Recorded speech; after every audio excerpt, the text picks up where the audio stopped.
Ыйманы кетип пенденин, маанисин билбей келменин, кээ бирөө билбейт муну да, жалганга неге келгенин.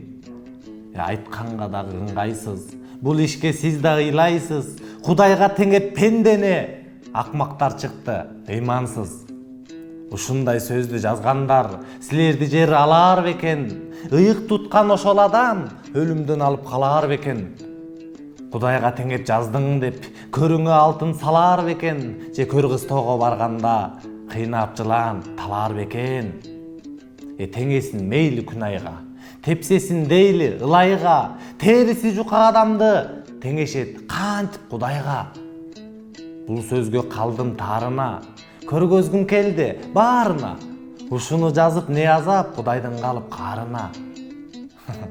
Жалайм деп адам аркасын, жонуңа күнөө артасың, ажалың жетип өлгөндө азабын мунун тартасың.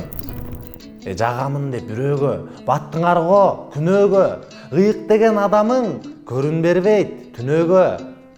Жагалданып пендеге, жашайсың айтчы, эмнеге?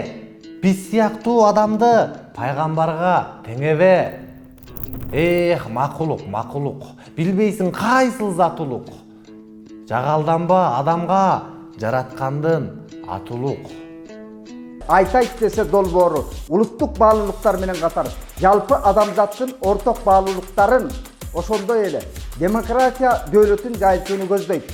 Биздин багыт коррупциялашкан адилетсиз коомдо өз күрөшүн улап, кайсы бир саясий топко же уюмга жан тартпаган, эркин көз карашта тынымсыз, көз карандысыз бейтарап чыгармачылык иш жүргүзүү.